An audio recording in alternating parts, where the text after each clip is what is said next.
অদ্বিতীয়া রে ব্লগগুলোকে ডেলি বা কন্টিনিউ করার অনেকেই হয়তো এটা করেন বা করতে চান। এটা কিন্তু অনেকেই করার না আমি জানি। অনেক জিনিস চুরি করে, প্রতিকূল পরিস্থিতি থেকে অন্তত 80 থেকে 90% সেফ। মানবেন এটা, করবেন এটা আগে হয়তো কারোর 7-8 বছর কি 10 বছর চালানো ছিল। গিরেটা ধর মাকে কাজ হয়ে যাচ্ছে, কিন্তু বৃষ্টি ছাড়া বৃষ্টি হচ্ছে আর কি। এটা রেন্ডার করতে আমার এত সময় নিয়েছে। জগন্নাথের চেলা টিপস দিয়ে রাখি ব্যাপারে, প্লিজ চেঞ্জ ইউর হ্যাবিটস।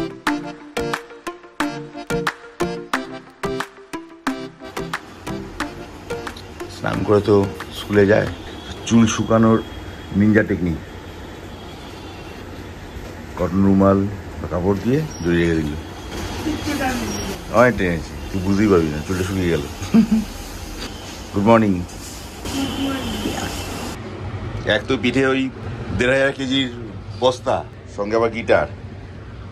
হ্যাঁ, নিজেকে বয়ে নিয়ে যাচ্ছে, ব্যাগ নিয়ে যাচ্ছে, আবার গিটার। কোনটাকে কখন রাখবে, কোথায় রাখবে ভগবান জানে।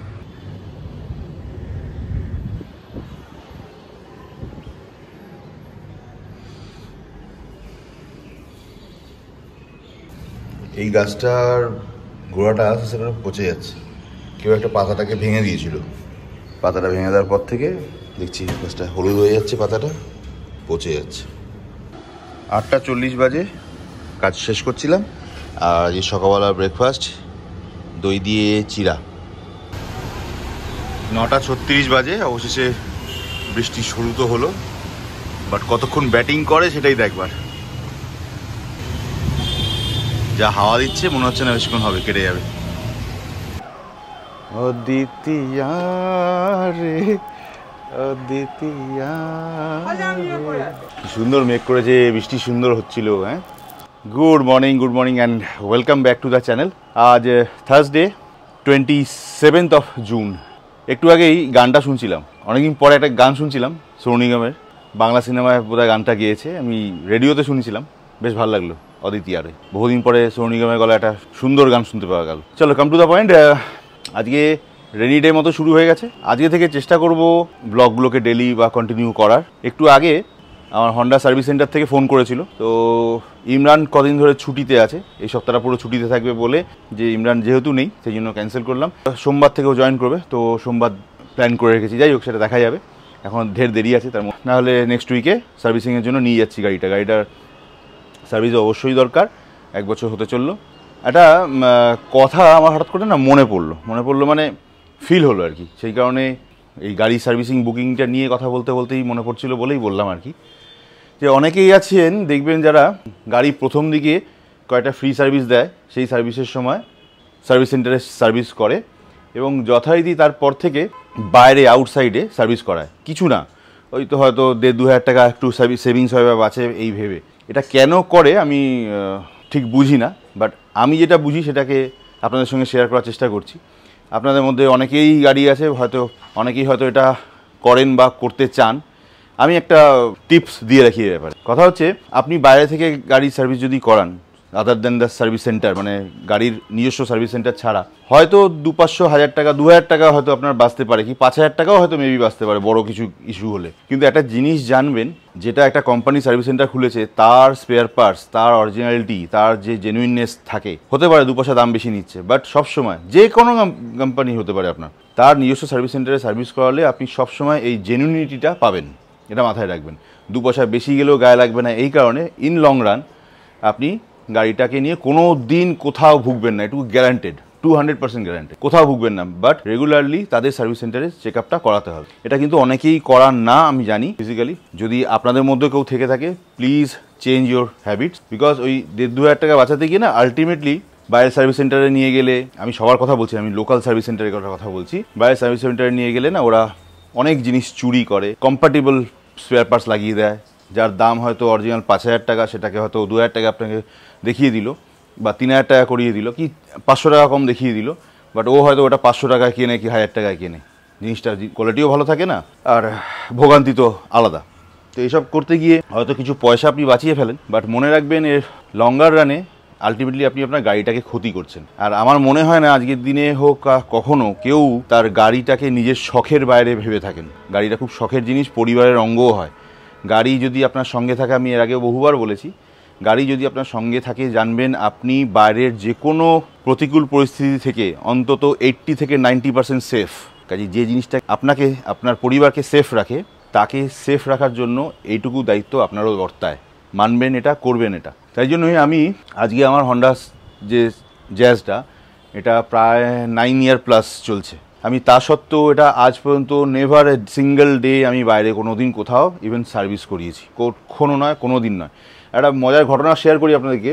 আমি 2013 সালের দিকে স্টার্টিংয়ে একটা হাত সেট করবার জন্য একটা হুন্ডাই স্যান্ট্রো কার কিনেছিলাম, সেকেন্ড হ্যান্ডই কিনেছিলাম ফর প্র্যাকটিসিং। 1,30,000 টাকা কিনেছিলাম এবং বছর দেড় পরে 1,30,000 টাকাতেই বিক্রি করে দিয়েছিলাম।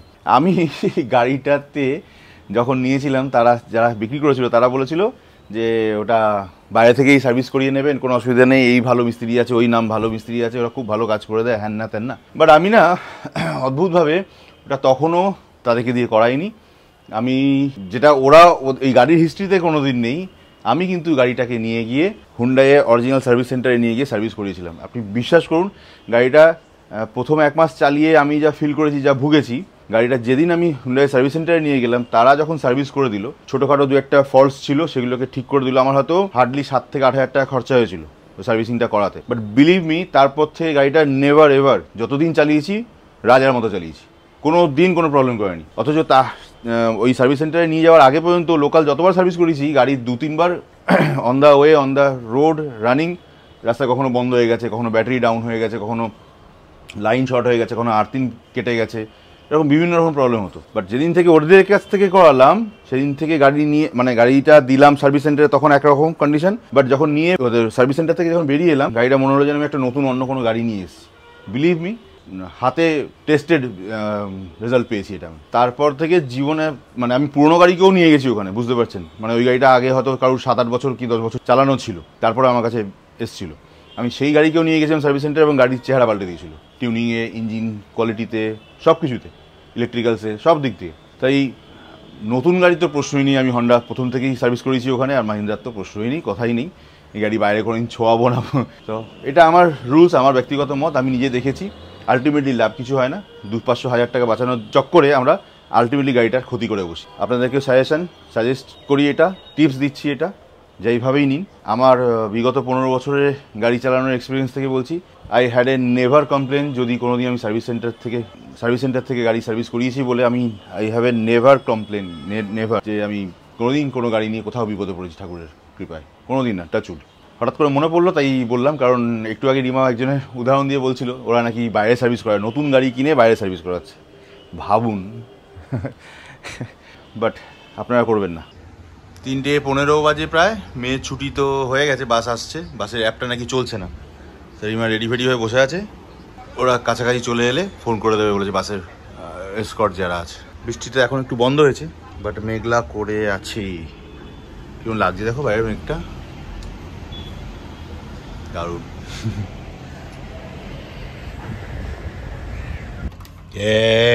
কে চাচা বেল বাতে পারিনি আজকে। গেট খুলিস না, বৃষ্টি আসছে যখন তখন বৃষ্টি আসছে। এখানে এখানে ভিতরে হাওয়া আছে, পাগলা। আরেকবার দেখা, গরম লাগছে। পাগলু, গিটারটা ধর, মাকে কাত হয়ে যাচ্ছে কিন্তু গিটারটাই নিয়ে। চলো আজকে লাঞ্চ, কলমি শাক, শশা, অমলেট অ্যান্ড ডাল, প্লেন অ্যান্ড সিম্পল। গরিব মানুষ তো আমরা, মাছ মাংস ডেলি খাওয়া হয় না আমাদের। 7:10 বাকি, বেরোচ্ছি, সিধা যাবো তো অফিসে। অ্যাকচুয়ালি আমার জন্য একজন ওয়েট করছে, ওনাকে বলেছিলাম একটু দেরি হবে। একজন না, ইনফ্যাক্ট 3 জন ওয়েট করছে। একজনকে কাটিয়ে দিয়েছি, আরেকজন পেপারের ডিলার, উনি অনেকদিন ধরেই ফোন করছিলেন। আজকে টাইম দিতে পেরেছি, কিন্তু ওয়েট করতে হবে তাকে, একটু কিছু বলার নেই। আমার একটু দেরি করে বেরোনো হয়েছে, আর উনিও লেটে ফোন করেছিলেন, 5টার পরে ফোন করেছিলেন। চলো দেখি ওনার সঙ্গে কি মিটিং হয়। 10:10 এখানকার মতো আজকে পার্ট তো গোটাই। আমাদের এখানে একটা পিকুলিয়ার সমস্যা হচ্ছে, বিশেষ করে এই যখন হিউমিড ওয়েদার থাকছে না, সেই সময় যেহেতু এটা মেটাল বডি, এর উপরটা মানে সারফেসটা এত ঠান্ডা হয়ে যাচ্ছে এসির জন্য, ঠান্ডা হয়ে গিয়ে না উপর থেকে জল জমে যাচ্ছে উপরে, হিউমিডগুলো জমে মাঝে মধ্যে এমন হচ্ছে জমে ফোটা হয়ে পুরো জল রীতিমতো নিচের দিকে পড়ছে। বৃষ্টি ছাড়া বৃষ্টি হচ্ছে আর কি, এই এক জ্বালা। আরেকটা হচ্ছে তো লেবু লঙ্কা, দেখাচ্ছি তো, এই লেবু লঙ্কাগুলো দেখছো, এটা গ্রিন এবং সব থেকে বড় সাইজে, এত বড় সাইজে মোটামুটি একটা লেবু আনা হয়। শনিবার দিন লাগানো হয়, সোমবার দিন এসে দেখবো এরকম লাল হয়ে যাচ্ছে, কাঁচা লঙ্কাগুলো শুকনো লঙ্কা হয়ে যায়। যদি সত্যিকার নজর লেগে থাকে, নজর লাগার ব্যাপার থাকে, কী পরিমাণ লাগছে আইডিয়া করতে পারো। আজই তো তাও বৃহস্পতিবার, সোমবার দিনই এসে দেখা যাবে পুরো শুকিয়ে চুপসে গেছে পুরো। পিকুলি আর সমস্যা ভাই। জাস্ট ঢুকলাম, 10:25 বাজে। কি রান্না করছো হঠাৎ করে?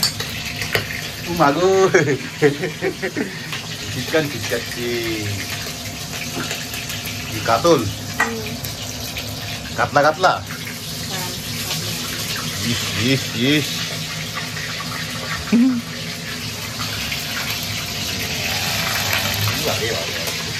আজ থেকে ল্যাপটপে নয়, আবার আমার পিসিতে ব্যাক করছি। পিসিতেই কাজ করব, বাড়ির বাইরে যখন না যাচ্ছি তখন আপাতত পিসিতেই কাজ করব। আজকে এটা রেন্ডার করতে আমার এত সময় নিয়ে নিয়েছে ভাবা যায় না। 1.25 ঘন্টা লেগেছে একটা ভিডিও রেন্ডার হতে, বিরক্তিকর করে দিয়েছে। যে টাইমটা আমার এখানে বাঁচে সেটা তার থেকে বেশি রেন্ডারিং হতে সময় চলে যায়। ঘুরে ফিরে একই দাঁড়ায়, এর রেন্ডারিং অনেক ফাস্ট হয়, অনেক স্পিডে হয়, কুইক হয়ে যায়। অতএব আপাতত এখানে স্টার্ট। স্টোরেজ রাখার জন্য এই এত যে ভিডিও ঢপের বানিয়েছি আপনাদের জন্য, ঢপের ভিডিও যে বানিয়েছি এতদিন, তো সেই ভিডিওগুলোকে স্টোরেজ রাখতে গেলেও হার্ড ডিস্কগুলোর ভরসা করতে হয়। মোটামুটি 4টে, কিন্তু এতেও কুলোচ্ছে না, আরও কিনতে হবে একটা বা দুটো। আর এই একটা, এটা তো হার্ড ডিস্ক সিস্টেমে, আর এটা হচ্ছে এসএসডি সিস্টেমের। এটা বেশ বেশ ভালো জিনিস দেখলাম, কারণ স্পিড অনেক বেশি হয়, কপি করার স্পিড মারাত্মক বেশি, আর খুব হ্যান্ডিও। তো ভাবছি এটাকে এবার থেকে ক্যারি করব, যখন কোথাও ঘুরতে যাবো ল্যাপটপটা সঙ্গে নিয়ে যাবো তখন। গুড ওয়ানিস। আর এরপর থেকে ডাব্লিউডির এই হার্ড ডিস্ক সিস্টেমগুলো না কিনে ভাবছি এসএসডি স্টোরেজ সিস্টেমগুলোই কিনবো। ফাস্টার হয় এবং রাইট এবং রিড দুটোই খুব স্পিডে করে। মুখখানে দেখ দুটো, এটা দিকে